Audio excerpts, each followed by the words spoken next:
Vaping is so aggressive that this disease can start developing even at early stages. These are ingrained, so to speak, dust, soot, and all those chemical substances that are present there.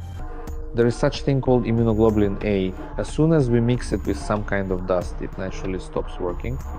And it is the first element that allows you to completely neutralize all microbes or viruses that enter your respiratory tract.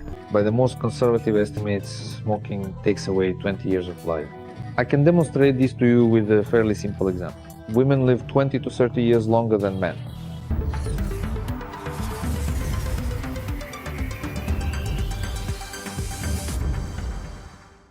Before we begin this episode, we warn you, smoking is harmful to your health.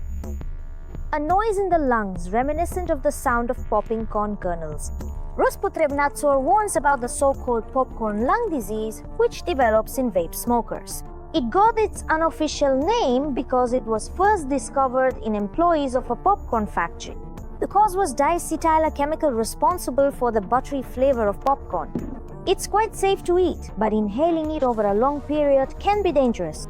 But it was precisely this substance that was found in the flavorings of vaping liquids. This disease belongs to the group of fibrotic diseases of the respiratory system.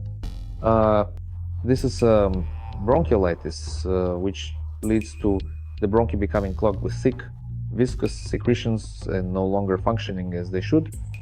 In addition, the supply of oxygen decreases, and instead of normal lung tissue, scar tissue forms, which does not breathe. As a rule, this disease is found in the Russian Federation among people who either work in hazardous conditions or have a long history of smoking.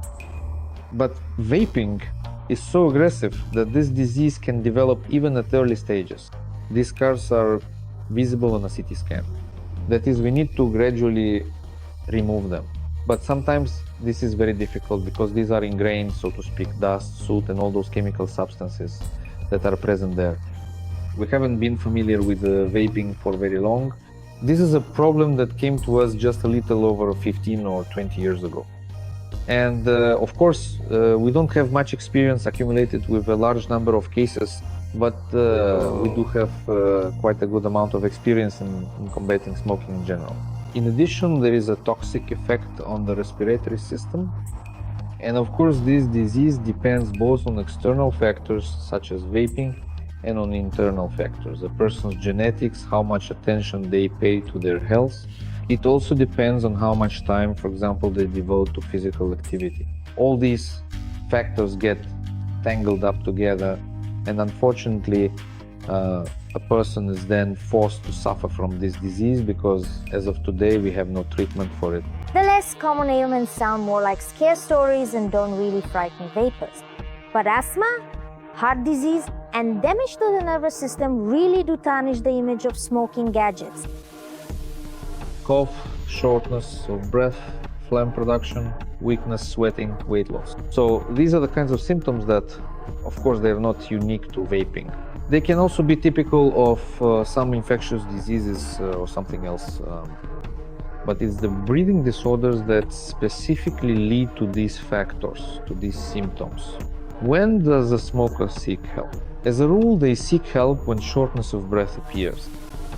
That is, when someone has been smoking a regular pack of cigarettes or vaping for more than 12, 15 or 20 years, the first warning signs start to appear. These are called phlegm production. Sometimes there is so much of it that it really clogs up the bronchial tree. But a person usually only seeks help when they start to feel short of breath. The most common pathology, of course, is simple chronic bronchitis. That is, it's damage to the mucous membranes caused by the chemicals found in vapes. They penetrate quite actively into the entire depth of the mucous membrane. They dry out the mucous membranes, and naturally the mucous membrane stops resisting exposure to dust, household chemicals, and so on, leading to a situation where a person does not receive enough oxygen through the lungs, just not as much as they need. But in addition to this, the nervous system also suffers. There are types of vape liquids that contain toxic substances, active agents that affect the nervous system. A person becomes irritable, unreasonably aggressive, So this is also an effect on the nervous system. In addition, there is an impact on the gastrointestinal tract and the cardiovascular system. All of this gets into those systems as well, and naturally also works against the person. In addition, vaping significantly lowers a person's resistance to infectious agents. The fact is that the introduction of dust and chemicals reduces your personal resistance to infectious diseases. There is something called Immunoglobulin A. It is found in saliva and in bronchial secretions. And as soon as we mix it with any kind of dust, it naturally stops working. And it is the first element that allows you to completely neutralize all microbes or viruses that enter your respiratory tract. But this isn't smoking at all, it's vaping. That's usually how vapers and fans of electronic cigarettes defend their harmful habit, confidently presenting their gadgets as a safe alternative to tobacco. Most of the substances contained in vapes are fat-soluble. That is, the lining in our lungs is made up of surfactant, which is fat-based, and the vape substances are also fat-soluble. It gradually destroys this lining quite effectively. In addition, you know that our skin is covered with a thin layer of fat. Naturally, this also dissolves, and sometimes you can even smell from a distance that the person is using these smoking mixtures, so to speak. All of this affects the nervous system and acts in a highly toxic manner. We still haven't fully deciphered, so to speak, the chemical alphabet. Unfortunately, these substances are not standardized. You understand perfectly well that they mostly enter the markets through gray imports or simply through some uncontrolled means. And aside from nicotine, aside from, say, polyethylene glycol and a few other substances, we practically know nothing. Yes, every vape contains a fragrance. It absolutely must be flavored. And there are substances in there that are classified as long-lasting and short-lasting.